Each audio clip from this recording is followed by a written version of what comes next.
Okay. Okay, hopefully that will work out. Hello, everyone. Good morning, and thank you very much for joining me. I'm Nama Blonder. I'm an architect and urban planner with Smart Density. If this is the first time you are joining us, the premise of these webinars is to really share with you. I reached out to Mark Richardson, and I figured that, to be honest, I heard this presentation probably 15 times as part of our advocacy group for affordable housing. And I figured that my audience would find it extremely interesting and valuable as well. That's why I reached out to Mark. And now I'm realizing that I didn't even ask for your bio, Mark. So I would please ask you it's in the first couple of slides. We're good. Wonderful, wonderful. So Mark, please take it from here. Sure. So I'm going to share my slides here. Hopefully everybody can see them okay, and then we will we'll get underway. Can you guys see my screen okay? Okay, excellent. So we're going to be talking today about leveraging data to improve Toronto's delivery of affordable housing. I want to thank NAMA for inviting us to do this. It's a really interesting opportunity, and we're really happy to be able to take part. So who am I? I'm Mark Richardson. I run a company called Rich Analytics, and I'm the technical lead on the HousingNowTO.com program. I was a member of the Toronto Planning Review Panel from 2015 to 2017.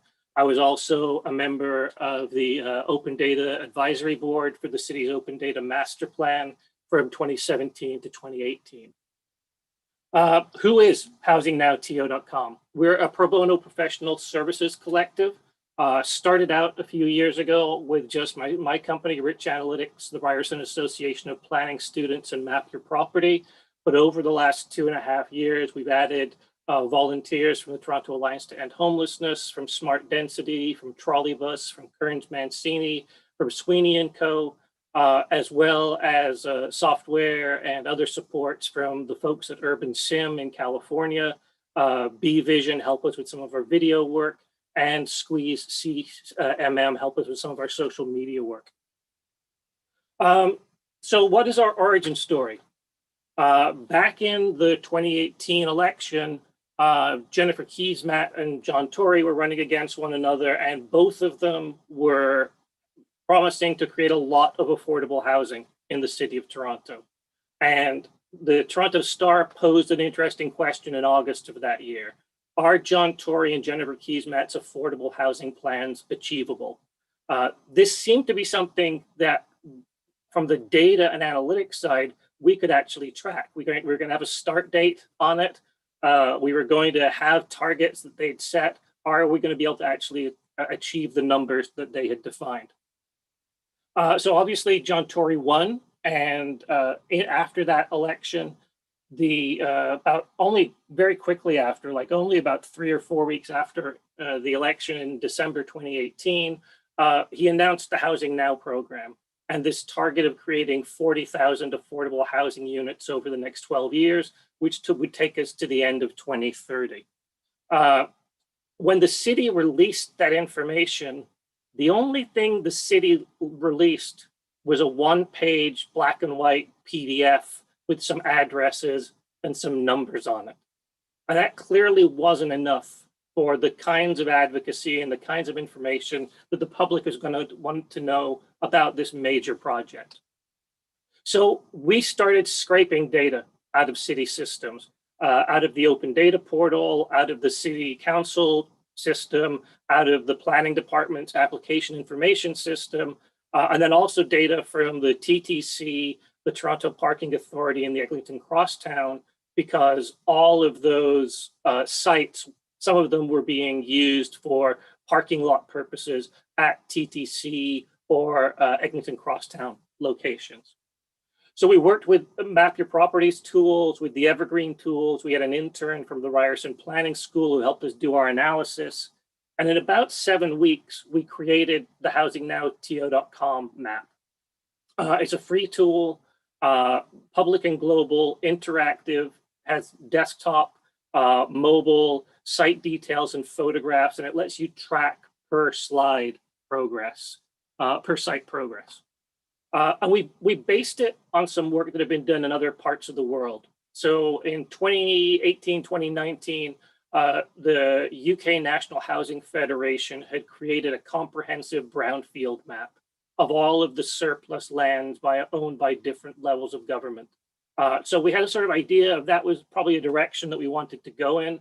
We also worked with Evergreen's Ontario Affordable Housing Calculator so we could understand whether the building sizes and scale that were being proposed for these locations were feasible or not, and how we could adjust their size, their unit mix, their mix of parking, commercial space, rental units, in order to make sure that these buildings were viable and feasible. And that's all using CMHC data.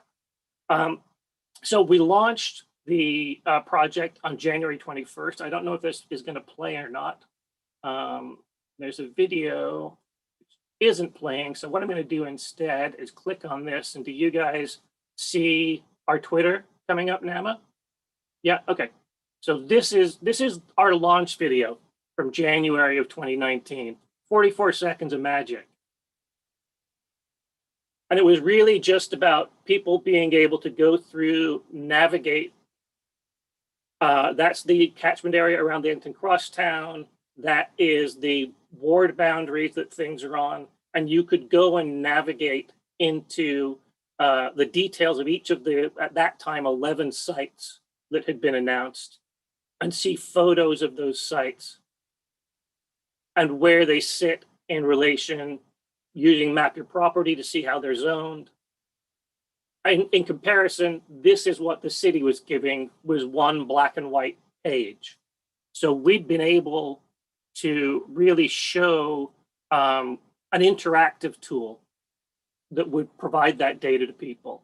And you can see, there's a public demand for that kind of interactive, accessible information about affordable housing.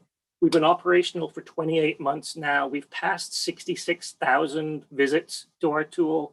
We're probably going to pass 67,000 in the next day or so. And we really focus on 4 goals. We're public and open. We have a clarity of information. We have a transparency of process, and we track against targets. And I just see something popped up in the chat there. Somebody from Kuala Lumpur. Excellent. And we also just created a really simple spreadsheet for tracking the sites, categorizing the sites based on how big they were, how many units per acre they were going to generate, and then also looking at what the staff estimates were on those numbers. A good number for you to use is for affordability at 1/3, 1/3, 1/3. So a third market condo, a third market rental, and a third affordable rental. On city-owned land in the city of Toronto, you need to generate at least 200 units an acre in order to make the math work for a project like that. The numbers can be higher if you want more affordability or if you're in a particularly challenging location. But that is roughly the number that you need to have as a baseline, 200 units per acre. And this is when it was just 11 sites under the Housing Now program. So the city has Housing 2030 targets that they've defined. So there's 40,000 new units of affordable housing by the end of 2030 that they want to have created. 22,000 of them fall into a category called workforce housing, which is for folks who have jobs as dental hygienists, nurses, daycare workers, security guards, retail employees, restaurant wait staff, who earn $20,000 to $60,000 a year, so that they could afford to still live near where they work and live near transit. So there's 22,000 is the workforce housing. 18,000 is supportive housing. So supportive housing is the kind of housing that gets created for folks who are currently in shelters, currently potentially living in tent encampments, formerly homeless, or people who are transitioning out of homelessness. And it is permanent housing for those folks that also provides the wraparound supports, mental health, counseling, other things that they may need. In order to get to our 2030 targets, we really need to hit some pretty aggressive numbers for affordable housing units. 1,500 to 2,000 to 3,000. By 2026, we need to be doing 4,000 affordable housing units a year just in 2026.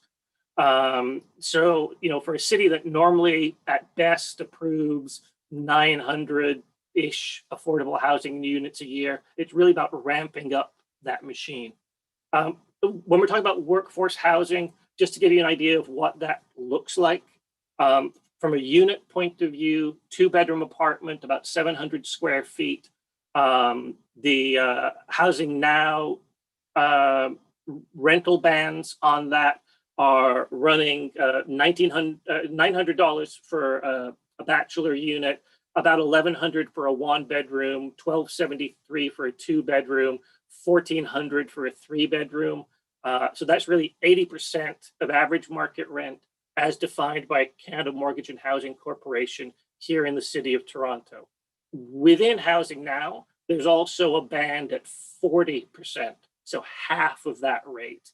And a lot of that is achieved by layering on rent subsidies or rent vouchers to particular households to lower the out-of-pocket. But it's important to know that you have to make the not-for-profit operators of this affordable housing whole every month. So if the rent they need to carry that is $1,400 a month for a 3-bedroom, if somebody can bring a rent subsidy voucher for $600, $700, $800 with them, or there's one available that they can leverage, they are only going to pay $600, $700, $800 a month for that $1,400 a month room. But the not-for-profit operator is going to get made whole. If we do not make the not-for-profit operator whole on the full rent every month, you end up in a situation where buildings fall into disrepair, much like is happening with some of the TCHC buildings and some of the private rental buildings that were built in the 60s and the 70s here in Toronto. So supportive and rapid housing, you've probably seen some of these sites that have been built in the last year or so. The supportive modular housing is one format. The city's at about 400 units that they're working on towards modular right now. They've also purchased a couple of hotels recently that they are converting into supportive housing. Both of those are downtown. The modular housing sites tend to be scattered more around the city. The city is saying they want to create 2,000 modular units in the next 18 months, so before the end of 2022.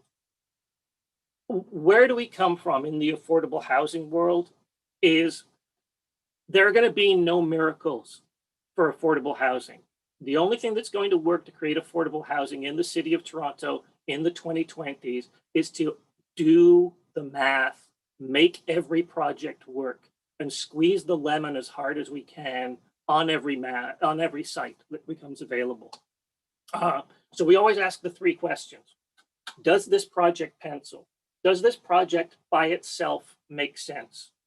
Does it scale? Can I go from 40 units to 400 units to 4,000 units using this example over and over again? And how can I speed up delivery? How do I take this thing that may now take 3, 4, 5, 8 years to deliver and instead deliver it in a much shorter period of time? So there are a bunch of different programs the city has. Open Doors is for private owned land. So if you're a private developer and you have you want to create some affordable housing in your project, this is much like a Section 37 kind of a deal, some density bonus, some waived fees. It used to be 20% of overall units. Now, this new version of Open Door is 50% of units. And a longer term of affordability, the minimum is now 40 years. So it tends to be more where you're partnering with a not-for-profit provider or operator. Housing Now, city-owned land. The city does not sell the land to the developers. They're on a 99-year land lease. And that helps the city maintain control of what happens on that property over the full 99 years of its life. Density bonus, extra floors, extra units, waived city fees and taxes.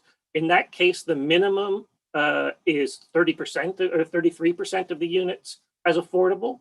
But the requirement is the affordability has to be there for 99 years. So if you're signing up for one of these deals right now, you're talking about an affordability deal that will take you to 21, 25 by the time you actually open. Modular and rapid housing, we've talked about. Minister's zoning orders. We love minister's zoning orders. We know they're politically sensitive, but the only way you go from a parking lot to 100 units of modular supportive housing in 8 months is by using a minister's zoning order. Otherwise, you're tied up in approvals and appeal processes that could last 3 to 4 years in some cases. Inclusionary zoning is not enforced in the city of Toronto yet, so we're not really going to talk about it.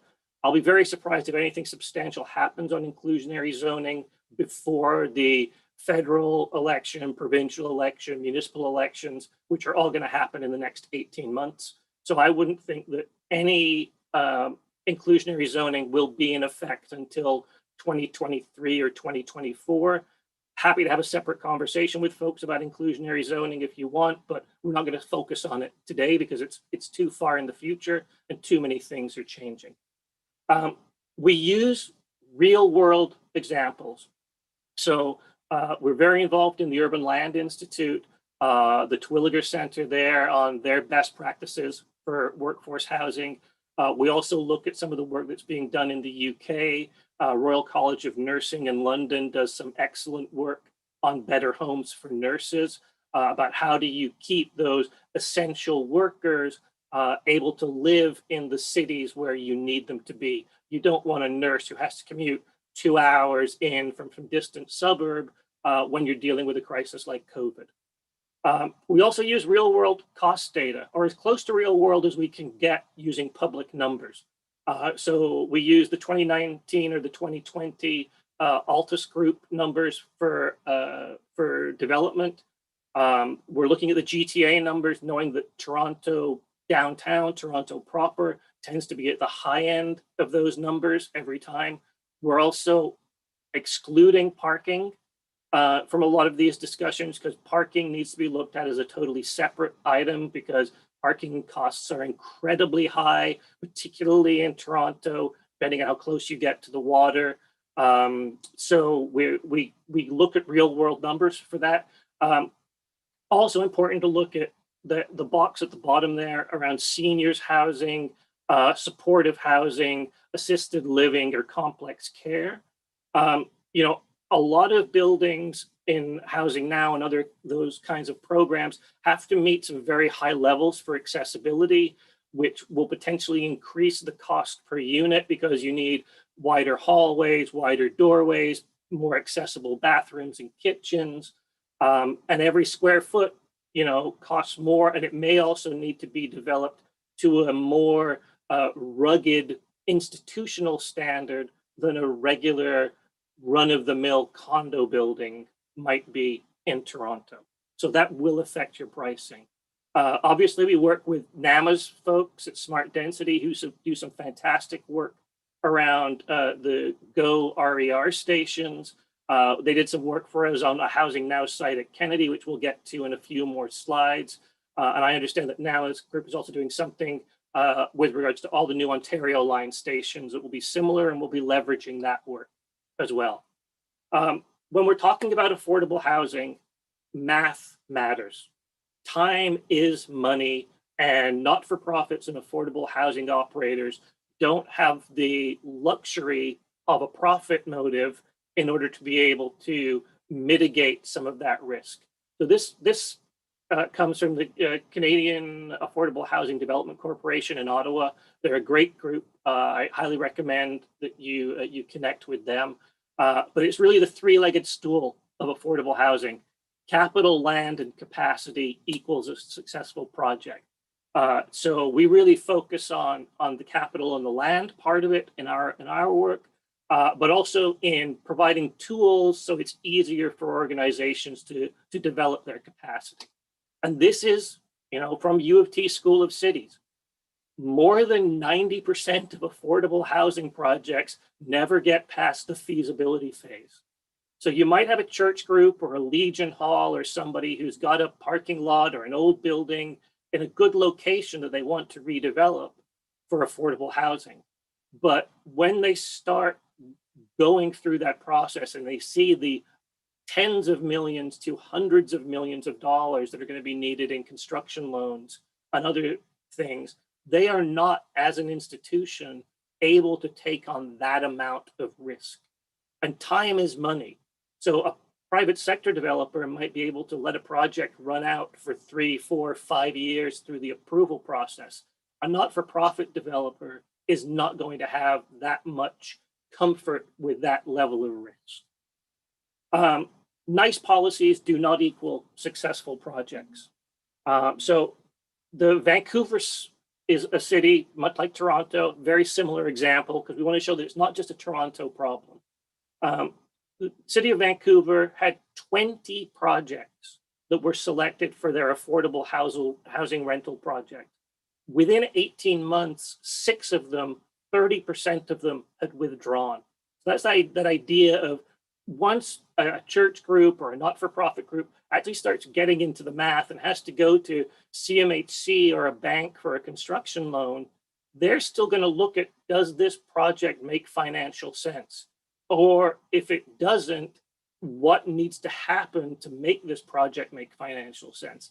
In a lot of cases, organizations are not willing to take on that kind of financial risk or the unknown number of years it might take to get a project approved. In the city of Toronto, we had an example near where I live in Little India, which is a 32-unit seniors co-op building that was proposed back in 2016. It's right on a transit line, right on the streetcar line there.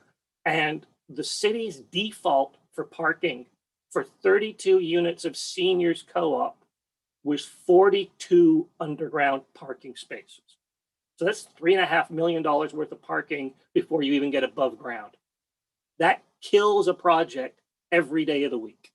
And there's no default get out of jail card for not-for-profit and affordable housing. All of the design guidelines, urban design guidelines, angular plane, shadow study, all of that still applies to affordable housing, and we lose affordable housing all the time because we're really always having to ask the question, does this project pencil? And where are Toronto's lazy lands? We've got tons of lazy land in this city. My background is lazy land. It's a big dumb parking lot at Wilson, which is one of the photos you see here. That's an 8-acre surface parking lot next to a transit station that we've just spent $3 billion extending up to Vaughan. The bottom photo here are 2 parking lots owned by the city where the Ontario line is going to meet the Eglinton Crosstown LRT. So that's $10, $12 billion worth of underground transit will intersect at the Science Center there. The city owns both of those parking lots. They're both in the Housing Now portfolio, but we have to exploit those lands appropriately to create the amount of affordable housing that is going to be needed in the city of Toronto. And it's not just city-owned lands. The province has lands as well. In Scarborough alone, there are 30 acres of surface parking lots at GO Station. 30 acres that are currently mostly free parking lots. The province also owns parking lots right downtown in the city of Toronto. This is a parking lot just north of Bloor and Spadina, right next to Spadina Station. It's owned by the province, leased to the city. It's been a parking lot since the subway was built in the 60s. And that's a prime example of some lazy land that could be affordable housing tomorrow if everybody would get their act together and play nice. Density bonus for affordable housing. The easiest way to create affordable housing is to create another floor with the same floor plate. This is the idea that when you go to McDonald's or you go to the movie theater, you're already there, you're already doing the transaction. Adding 2, 3, 4 more floors to a building will generate affordable housing units at a very marginal cost. And we'll show some examples of that later. But there are challenges in Toronto. Much of Toronto, particularly in the areas that are really well served by transit, by the subways and by the new Eglinton Crosstown LRT, are highly resistant to creating new housing of any kind and creating new affordable housing in particular. And this has happened since the 1960s. Election years are terrible years to talk about affordable housing in the city of Toronto. And I always love the quote on that black and white picture: "Forget future people, think of us." Well, we can't forget future people because they're coming whether you want them to or not. I wasn't born in Toronto. Nama wasn't born in Toronto. 50-some% of Toronto's residents were not born in Toronto. And post-COVID, the airports are going to open again. The universities are going to open again. People are going to be arriving. We're expecting to, have 60 to 70,000 new residents of Toronto every year for the next 10, 15 years. We need to create housing in transit-oriented locations that can accommodate them. How do we lose affordable housing? We lose affordable housing because of neighborhood pushback. This is a site near the Guildwood GO station in Scarborough, so next to a transit station that's going to 15-minute regional express rail service. It was withdrawn for revisions after facing opposition from councillors and residents in the area. The original proposal for that was a 27-story tower, 386 units with 116 of them as affordable rental units. Over the course of a year, they cut it down to 12 stories and 7 stories, so 19 stories. So we lost 8 stories out of that building. We lost 100 units out of that building from 386 to 285, but we lost almost all of the affordable units. We went from 116 to 33 because we didn't supersize our fries on that site. We also have a challenge with speed and scale. This is an affordable housing, seniors development, daycare on the main floor. Folks would probably call it missing middle in Toronto. Gerard and Leslie. It's going to create 35 units of seniors permanent affordable housing. It's not completed yet in early summer of 2021. The first time it was at City Council was in June of 2013. We can't take 8 years to deliver 35 units of seniors housing in the city of Toronto if we're going to get to 40,000 units by 2030. The math just doesn't work. So let's talk now specifically about the Create TO Housing Now program. So where we stand today, there are 17 sites for Housing Now.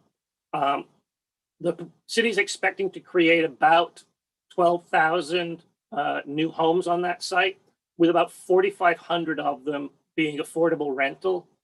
And the affordable rental starts at a price range for people who are earning about $20,000 a piece. And if you notice, there's links on the bottom of all these slides. I'm going to make these slides available to NAMA so that people can go out to all of the materials that we're referencing as we speed through this for you.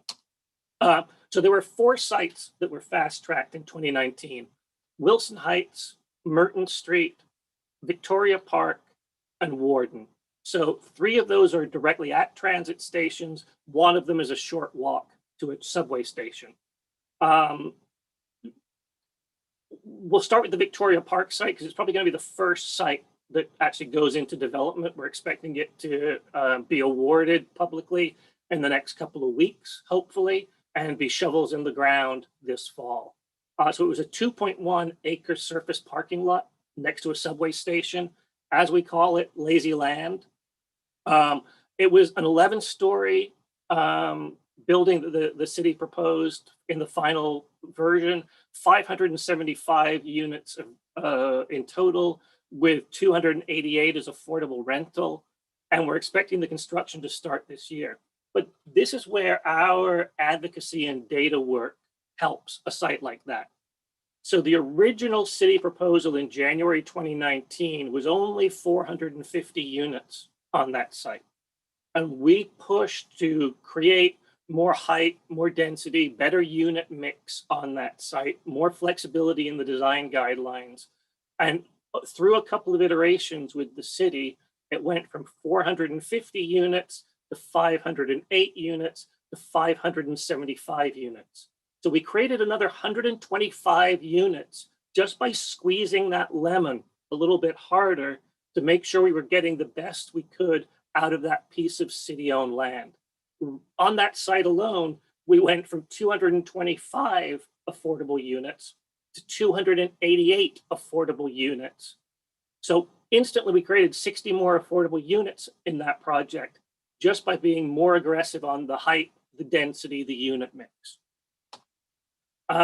Housing Now site at Wilson Station. This is my background.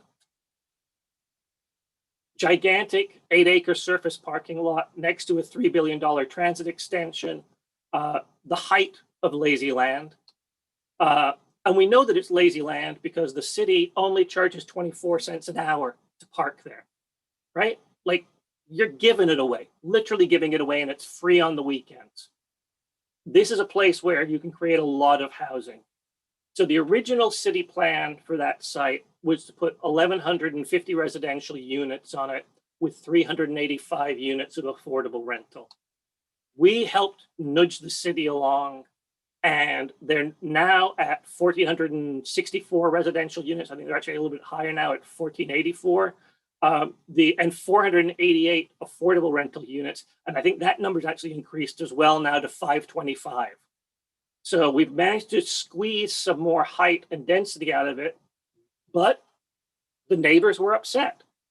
We have people who will go on the front page of a newspaper in the city of Toronto who say, we support affordable housing, but we don't want it built on our cheap parking lot.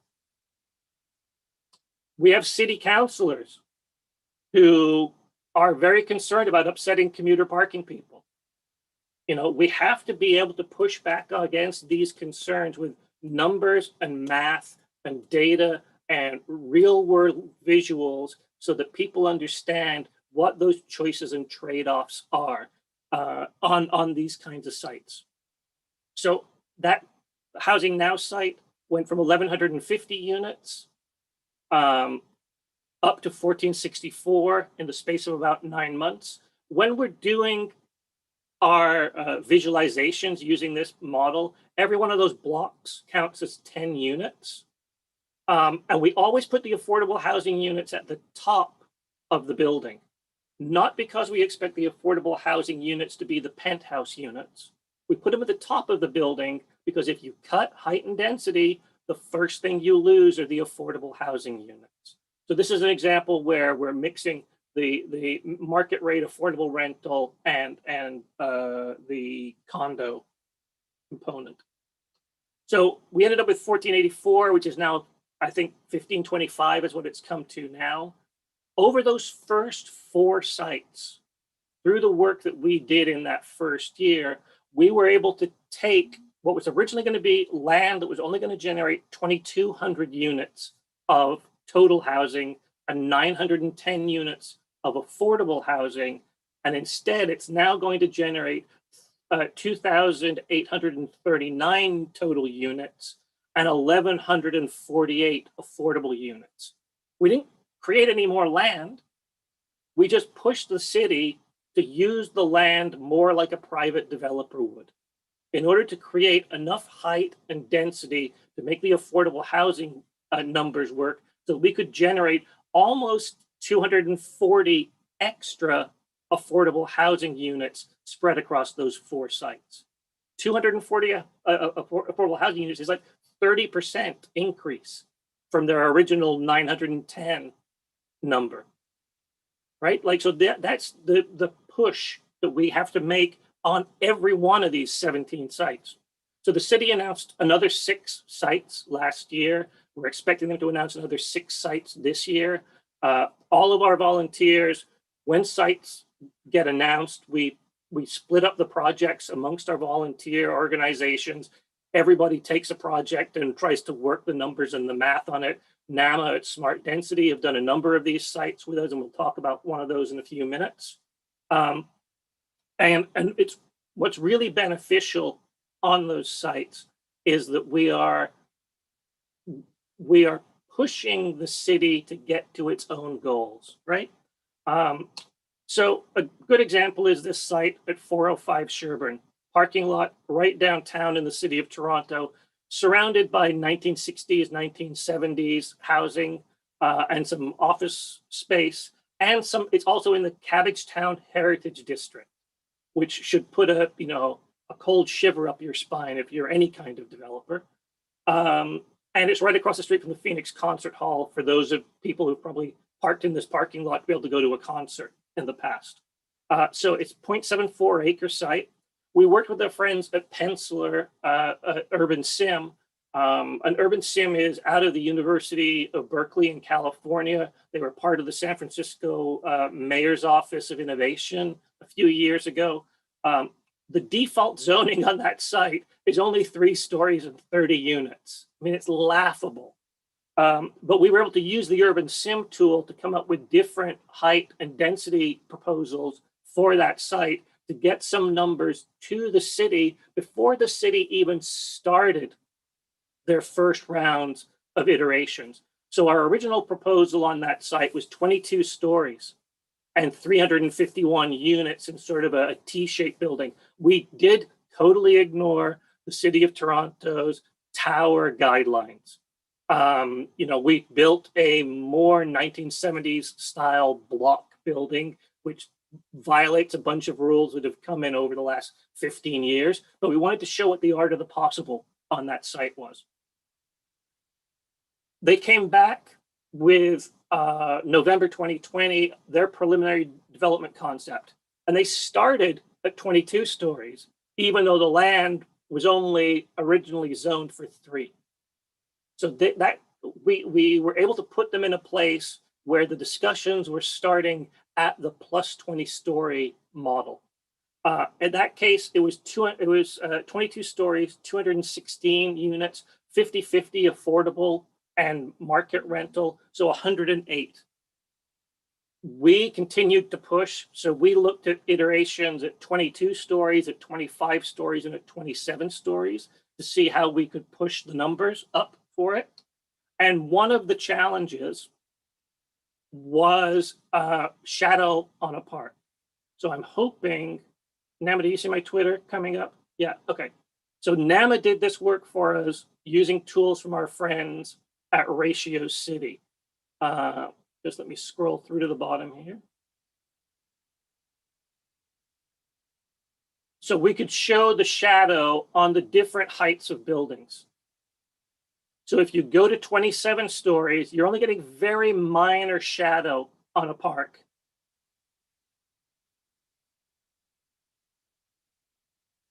So I'm going to stop that so the music stops now. But we could show that it was very minor shadow. Well, what's that shadow worth in units and in affordable housing units?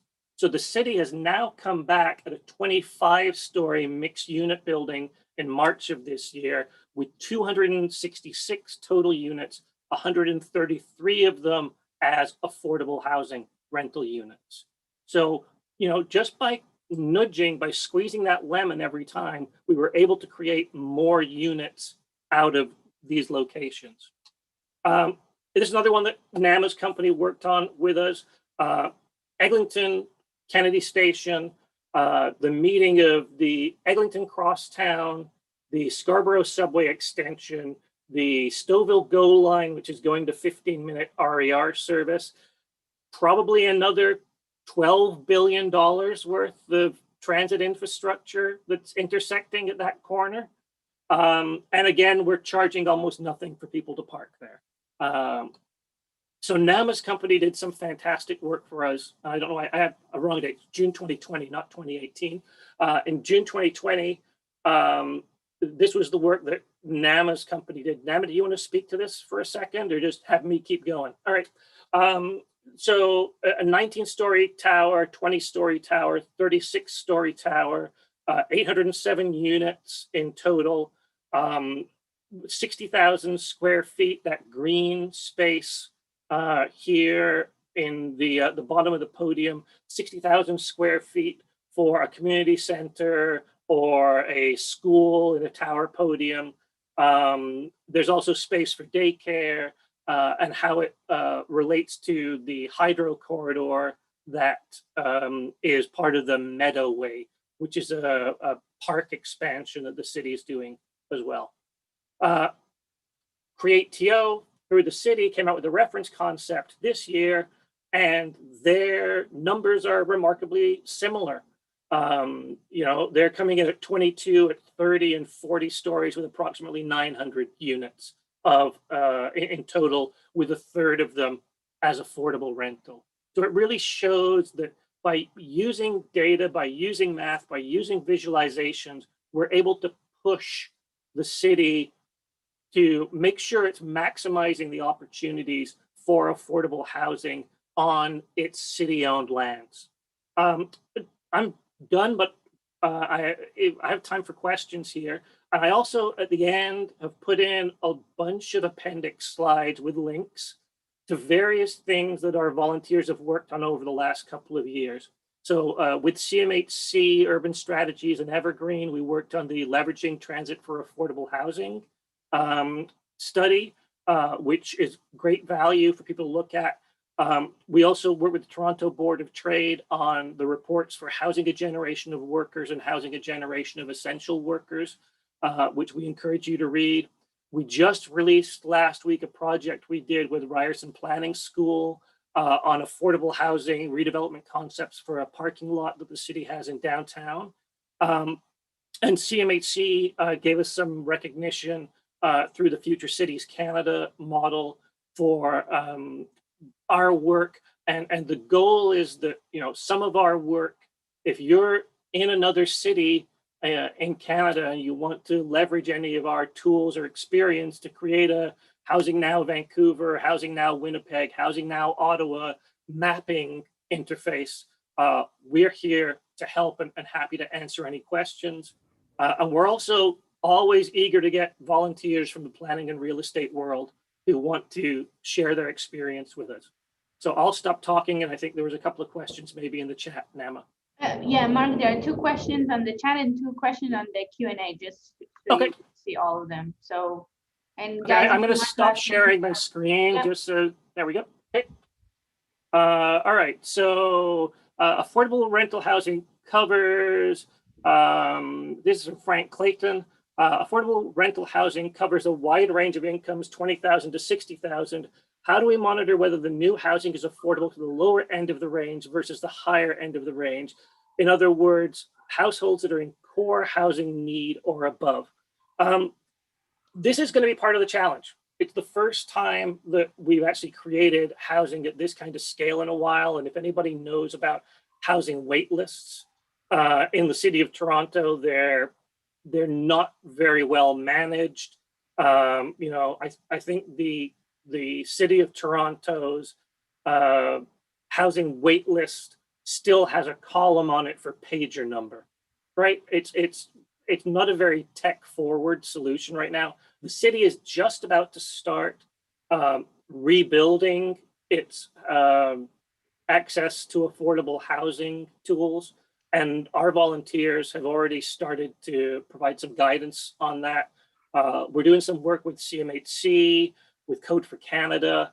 It's really going to be about making sure we have good data and that people aren't having to go through a cumbersome manual provide your documents process every time to get into a unit. Obviously, the people who are at the lower end have much harder time accessing systems that may still require you to fax in something. I'm happy to take that question offline, Frank, if you want to talk to it a bit more. Our email is info@HousingNowTO.com, and we can talk a little bit about what we call unit allocation or unit assignment after we get things built. Can you speak to accessible housing? This comes from Diane Talbert. Yes, I mean, everything that the City of Toronto is putting into the Housing Now program has to meet the city's standards for the Growing Up Guidelines, which is family-sized units and accessible units. Nama, when you were doing Kennedy, do you remember what the number for the accessible units was? It was 30% accessible units, 25% accessible units. I need to go back and look at the number, but I don't think it was that high, to be honest. Okay. The family friendly, the growing up study, they require 25% family friendly, which is 10% 3-bedroom and 15% 2-bedroom. And if there's a percentage from those units that need to be accessible. Okay. Once again, Diane, I'm happy to get into more details. If you just want to send us an email, we can share some of that information that we use. But accessible housing is also usually a requirement of, say, things like the CMHC funding as well. So sometimes you have to increase the level of accessibility in order to be able to get federal funding for your project. Marcel is asking a question, is Housing Now a nonprofit? The work is great. How will you continue to scale it? We're not a nonprofit. We're pirates. We're nothing. We're a bunch of people who volunteer our time.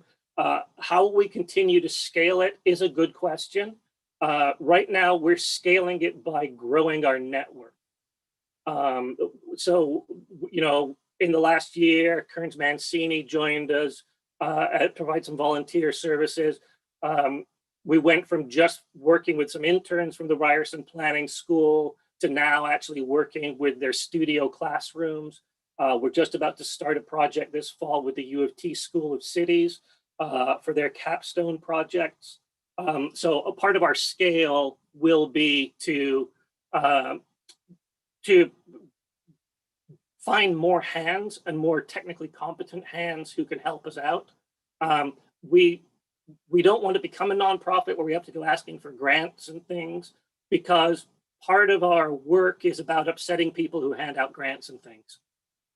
So just from a efficacy point of view, we need to be more independent than some other organizations might be. Question from Joe, seems we have a business model problem. What are new business models and project delivery models that can be assimilated from other cities to accelerate affordable housing options? Well, I mean, one of the very first things is we could do what they do in Australia, which is not-for-profit affordable housing projects are not subject to third-party appeal by neighborhood groups. We wouldn't have to use minister's zoning orders nearly as much as we currently have to if an upset residents association couldn't take the projects to the OMB or the TLAB or the LPAT. So it would also be good if we said affordable housing projects are excluded from certain components of the urban design guidelines and the parking minimums. From a production side, certainly modular housing, panelized build is going to become part of it. We're very interested in modular right now in the City of Toronto, tops out at 5 stories for wood framed modular. We're expecting that, and right now modular is all studio units. We're not sort of doing modules where 2 modules together make a larger 1-bedroom, 2-bedroom, 3-bedroom unit. The UK just did a project, not affordable housing, next to one of their transit stations in London, where they build the cement elevator component, but then all of the units themselves are coming in as modular units that are assembled. And I think that's 23, 24 stories. If you send me an email, I can send you a link to it. We put it on our Twitter the other day as well. Seeing that kind of height and density in modular is definitely something we're looking at. And the city of Toronto used to create, the St. Lawrence area was built in the 1970s in 4 years, 5 years, from empty fields to a couple of thousand units. It can be done. We've just kind of lost our muscle memory of how to do it. And we've put a lot more bureaucratic and institutional roadblocks in the way that didn't exist in the past. I'm going to flip over to a couple more questions here. Is there a functionality to download maps from the website, e.g. shape files? Yeah, it's a Google map, so you should be able to download the KML files, Aiden. That's a question from Aiden Carter. So if you have any problems, you should be able to download everything. Everything we do is open and accessible. So you should be able to pull it down. Alessandra asked me to explain again why the affordable units are always on the top. So we had those visuals, right? Where you've got market units, you've got your market rental, and you've got your affordable rental at the top. We put the affordable rental units at the top of our visualizations, not because we expect them to be the penthouse units or the units with the best views. But when you cut height and density, like we saw in that Guildwood GO Station example, when you cut a building from 27 stories to 19 stories, most of the units you lose are the affordable units. Planning student, Sylvia Roberts, planning student who lives in Brampton, how do I get involved, and can we build this to make it a metro-wide project? We would need to have enough people in other parts of Metro who are willing to do it, who could cover those regions for us, because it's a different level of government. But we have been talking with folks in Mississauga, we're talking with folks in Brampton. So send us an email. We're happy to get you involved. It's always the more the merrier. How can we win over Neighbors and Residents Association? Question from Corey. We actually met with a new residents association, Bloor Junction Residents Association, about 10 days ago, and did a presentation just like this. There's a percentage of every residents association and a percentage of a percentage of a percentage of the existing residents associations who are probably convincible, who understand that, they want to understand what the trade-offs are. But 60, 70% of the residents associations in the city of Toronto are just obstructionists. They're, if you bought your house in 1974 in Cabbagetown, good for you. But you've made millions of dollars on your home. The city is way more populated than it was in 1974. We're more than happy to have conversations with open-minded residents associations, but we're not going to rag the puck to keep boomers happy who are concerned about a shadow study next to a transit station where we've just spent billions and billions and billions of dollars. So our strategy, frankly, is to actually show up at the meetings. We were at a meeting last night about Scarborough Junction. Republic Developments is doing a development out there. We've been involved in the Downsview land, the Allen District lands, the Christie lands, any of these big, even privately owned sites. will show up because we want affordable housing, and we don't want them to trade away the height and the density because of local neighborhood pressure to make that math work. And NAMA did a story last month in Real Estate News Exchange, right? About a site right at Young and College, where we lost 26 units of affordable housing, 54 affordable bedrooms because of a shadow study. And that aligned with city planning policy, and the residents associations were all supportive of it. But all the units that we gained, almost all the units that we gained on the Sherburne site, we lost 5 blocks away on a project we weren't keeping track of. Keeping your eyes on the projects, showing up to the meetings, asking the uncomfortable questions about what are the trade-offs and who's empowered to make those trade-off choices. Residents associations win because they show up every damn time, and they pester their counselors. So be on the other side and show up every damn time and pester your counselors. Where is the city on making the development of the so-called missing middle viable? Making the missing middle viable is kind of a magic word, right? And what do you mean by missing middle? We're supportive of laneway housing, of garden suites and things, but the city says it's going to create 200 units a year, maybe. I'm better off going to a single meeting on the Downsview lands and pushing to create an extra 200 units of affordable housing on a transit-oriented site. So missing middle is great, but the ratio of, frankly, bullshit meetings to units returned isn't high enough for us to put a lot of push on it. It's going to be a hard slog, and we certainly encourage everybody who works in the missing middle space to continue to do so. But a laneway house in Toronto, NAMA, what is it going to cost? $500K, $450 with current lumber costs? Something like that, yeah. So that's not going to be an affordable rental. The missing middle does contain more diverse typologies than just laneway suites. Laneway suite would be on the smaller scale, but even on the larger scale, you are limited to 4 stories in height.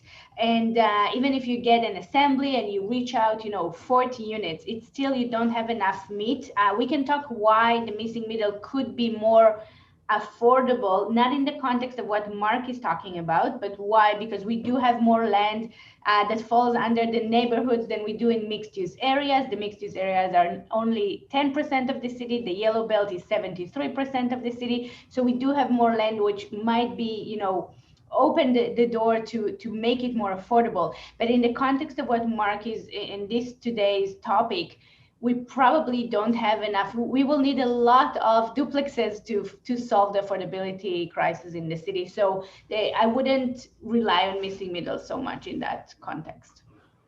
Question from Kara. Any idea what it would take to get councillors to stop working with NIMBY groups against affordable housing?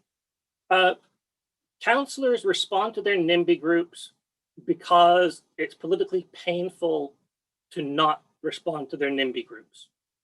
The only way you can counter that is, councillors respond to 3 things. They respond to praise, they respond to embarrassment, and they respond to political pain.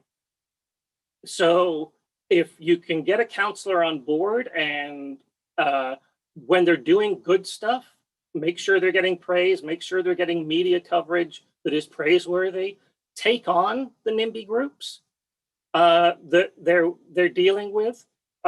Some councillors want you to take on their NIMBY groups. Some councillors love their NIMBY groups because they're nice, reliable voters. So then you work to embarrass the councillors on their love of surface parking lots during a housing crisis.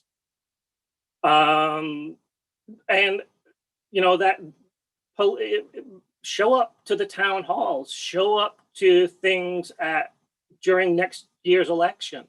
I was in an election town hall in 2018 in Leaside, and it was like a tobacco auction between the councillors as to who could be the most NIMBY to block new housing developments along the Eglinton Crosstown. And Jay Robinson won, right? Because she was the councillor who told the NIMBY groups exactly what they wanted to hear. You know, and you see the same thing out in Etobicoke with a councillor like Stephen Holiday along the Eglinton West underground LRT expansion. You've got to show up and make that uncomfortable for councillors. How high is too high? The Victoria Park strike cites me as too high at the 575 units.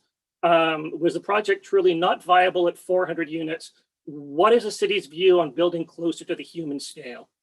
I don't believe in this human scale stuff. People all over the world live in towers. Human scale, there are towers next to Victoria Park that have been there since the 1970s.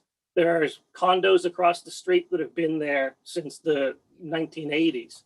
And human scale doesn't mean short or low. It means that the ground floors are articulated and animated, and the sidewalk is wide enough, and it is the public realm is pleasant to be in, and not very car oriented and kind of a more people's first approach. So human scale doesn't mean 1 or 2 stories. Yeah, and you know, to answer the question honestly, the question was 575 units, was the project truly not viable at 400 units? Well, yes, the project was not viable for that amount of affordable housing, right? Because we didn't supersize our fries on the site. Could you have built 12-story buildings and 400 units at that location? Sure, but you wouldn't have got 50-50 at the affordable rental level. You would probably have gotten a third at the affordable rental level. So you're ending up, rather than 288 units of affordable housing in that complex, in a 400 unit build, you're probably only coming in, you know, back of the envelope number, you're probably coming in at 110, 120 units of affordable, because you've got to do all that construction costs to begin with. So it's a similar example to when the building heights were lowered at the Scarborough. You went from 27 stories to 19 stories, but almost all of the units you lost were the affordable units. You have passion and expertise. Where does the passion come from? I moved to this city 27 years ago. I showed up with first and last month's rent. I rented a basement apartment in a nice part of Cabbagetown for $600 a month inclusive, which, you know, today with inflation would be $925. If I go looking for that same apartment today, then it's going to be $2,200 for a basement apartment in Cabbagetown, in a nice part of Cabbagetown. I worked, you know, restaurant and retail jobs when I first got here. I firmly believe that Toronto is made better by the new people who arrive every day, by the new kids that are born in our hospitals, by all the people who see Toronto as a destination city and a place where they want to build their lives, like I did, like Nama's done. And we have a duty of care and a responsibility not to become San Francisco 2.0. And frankly, you know, I spent a lot of time in San Francisco for work, and what I saw there, and I could see that the city of Toronto was on a very similar trajectory. And the numbers really matter in order to make the affordable housing units work. Someone's put in that they can download the KML. Consider making shape files available with additional information. Yeah, Aiden, send us an email, and happy to do that. And I think the person who put in the human scale 6 to 12 stories, 6 to 12 stories is what they talk about along the Danforth. I can make 6 to 12 stories work in the middle of a yellow belt neighborhood on a cheap land accumulation, or maybe on some strip mall that is far away from high order transit. I can't make 6 to 12 stories work along the Danforth, where the subway runs and where the Ontario line's going to run. Like the math just isn't there to make it work. Particularly when the city requires that sort of Mayan pyramid angular plane. If I could build a 12-story box at 1,000 square meters on every floor, I could maybe make 12 stories work. But I can't make 12 stories work with angular plane, with setback, with shadow study, with all of those additional constraints.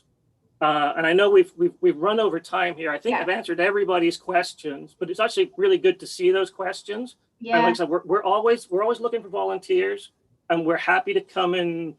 This is going to be posted as a recording. We're happy to come and speak to your class in planning school, your residents association, your city councilor. If you think your city councilor needs an education, please get in touch with us. Mark, thank you very much. I'm receiving text thanking me for having you and asking you to present. It was fantastic, and you can see it by the amount of questions. Thank you everyone for being here today with us and sticking, till the end. Thank you.